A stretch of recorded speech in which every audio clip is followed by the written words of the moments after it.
we're ready to begin our problem framing process, our 9-step framing process. So if you remember during the welcome video, I shared this visual view of all the things that we would have accomplished and how the whole process kind of breaks down. So we've done our research, we've done all of our pre-work, both the pre-work that you did to organize and assemble all of the research and related activities, to share that with the group so that they can go through the pre-work activity beforehand, and then even the pre-work to kick off the actual workshop. So from an overall perspective, we're now ready for the actual framing workshop for what will be about 8 hours of activity for the group. And so let's actually start by taking a look at the template. So of the 2 templates, we're done with the pre-work template for now. You can put that to the side. And now we're into the actual problem framing workshop template. So if we zoom out, we see all the steps that we'll get through by the end of the day. You will definitely get through them for sure. And like I mentioned, there may be times in a single day's framing session where you have to pause and go and do some additional research and gather some additional information and come back.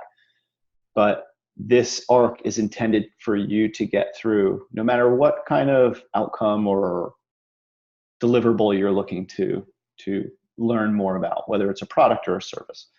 So if you zoom out and we look at all the steps, the first half, if you remember, we talked about that there's 2 constituents to learn more about during framing. One is the business and how it relates, the context, that how it wants to relate and learn more about the potential problem at hand, right? Because we want to make sure that we're solving a problem that ties back to some initiative and strategic opportunity that the company is excited about. And then we get into the user, the customer and the human that is impacted by that problem. So the first half is situated around learning more about the business as it relates to this problem space. And then the second half is about the user. And we wrap up by bringing those 2 together to look for the opportunities between both the business and the user. So just a little bit of housekeeping, since it's the first time we're using this template. You should add the pictures of the team. It's a nice little signifier to them that they're there, they're part of the team. You should obviously remove, as the facilitator, you should remove my picture and put yours in there. And you can just make sure that that's all set up before you kick off the day's activities. So then, what we're doing for step 1 is an activity called problem discovery. And within problem discovery, this activity should take you about 45 minutes. Since this is the first time that the group is getting together, this is, most of the time in my experience, the first part of the day is when the group likes to diverge a little bit and kind of go off the rails. And as a facilitator, it would be your job to make sure that they stay focused on the topic, mind the time. You're kind of setting the pace and the tone and the mindset for the rest of the day. So there's about 45 minutes in here. Maybe you can do it in less time. The activity is called the Smart Sailboat, and I'm going to go back into the presentation deck that the rest of the team would be seeing. So in here, there's an indication that you're focused on the business and you're on step 1, so sort of a breadcrumb for the team to know where they're at. There's also a slide that I've shared in here with you, which you can choose to talk about or you can pass it over. What this slide is attempting to summarize is that how do decisions normally get made? How is discovery typically done? Or how do you pick the project that you're going to spend time on? Well, typically it's done through some top-down initiative. So senior leadership sets the pace and the tone. They decide on the project that the team is going to work on. You guys kind of go off and running.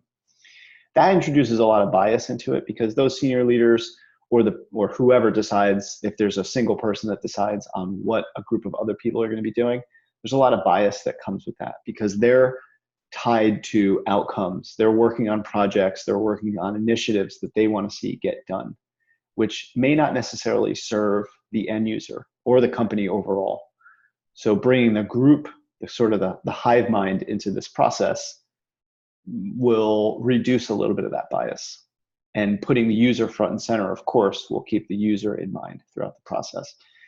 The other thing that tends to happen is that people come armed to the teeth with metrics. So they'll bring usage or surveys or just like large sums of quantitative data that prove that we should be working on this thing without really hearing that qualitative lens. So the idea of starting the framing process with problem discovery is that you're allowing this group of experts to think about the landscape of opportunities that the company, that will align with the company's strategic initiatives. And then from there, we'll work down during the rest of the morning's activities to go from many opportunities that the group thinks are potentials to work on to getting to the point where we have one. And then that problem space will be the one that we start to tie in the user's experience. So we're going from many to one problems. And then it's not like you're throwing away all the other problems. Those can become things that go for the next round of framing, the next group activity. So let's also just peek inside of the facilitator's guide to make sure you know what you're seeing as the facilitator. So again, you have the step number 1, problem discovery, and the related activity called Smart Sailboat. We'll talk about why it's a smart sailboat in a sec.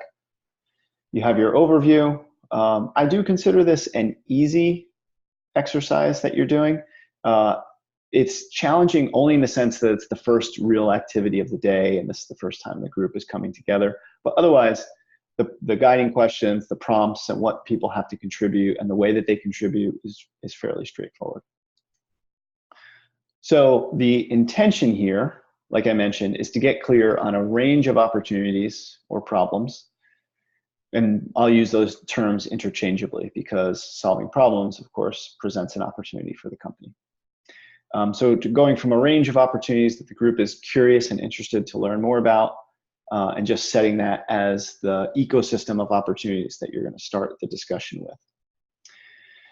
And then for each activity, as I mentioned, since it's the first step, just to clarify one more time, for each step in your facilitator's guide, you have your get set, the why, the what you're doing, the how with specific steps to go, and the timing for each of those steps.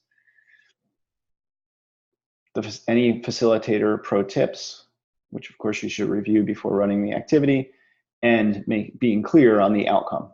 So setting the stage up front for the group of this is where we want to get by the end of the activity so that they know where they're headed and that you know how to continue to guide that discussion. And then to come back to this outcome at the end to make sure the group feels like they've hit upon that outcome.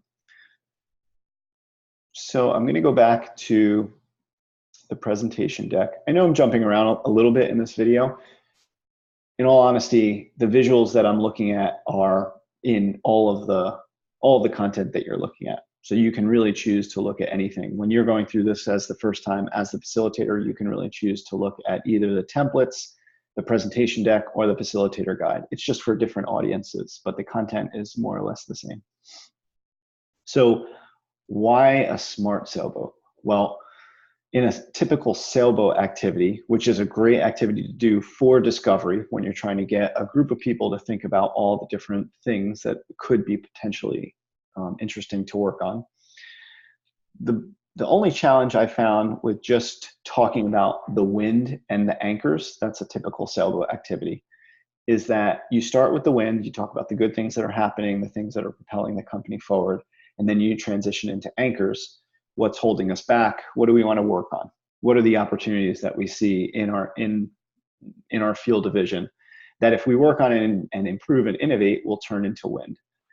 It's all good and it's easy enough. The challenge that I've seen is that when you have a group of people, the questions that they start asking are, well, should we be talking about this space or that space? Or what's like the big vision that we're working toward? And so if you just have people go off and talk about all different opportunities from all scattered about, that could be one application of this. If you really just want the group to think about a really broad range of opportunities. But if, in my experience, most of the time you're working within a specific initiative, there's some guiding principle, some North Star that the group wants to work within.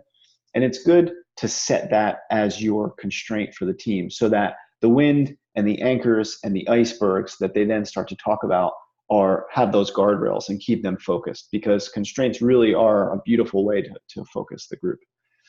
So what I've done is to add in a harbor, since we're in this sailboat mode of thinking. I added in a harbor, and this is where we start. We give the group some time upfront to think about, where are we going? Like, what's the destination? Why is this exciting to us? Where do we want to get by the end of today, and by the end of, if this moves forward, what's exciting for us as a team and as an organization? That then helps to set the focus for the win that they talk about, the anchors, so what's currently been holding us back and what do we want to change and improve. And the other thing that I added are icebergs. So these are things that are coming up in front of us. So these are both problem spaces. The anchors are current day, or what's recently we've gotten through, and the iceberg are problems that are coming up that we should think about and plan for. And so that is the smart sailboat.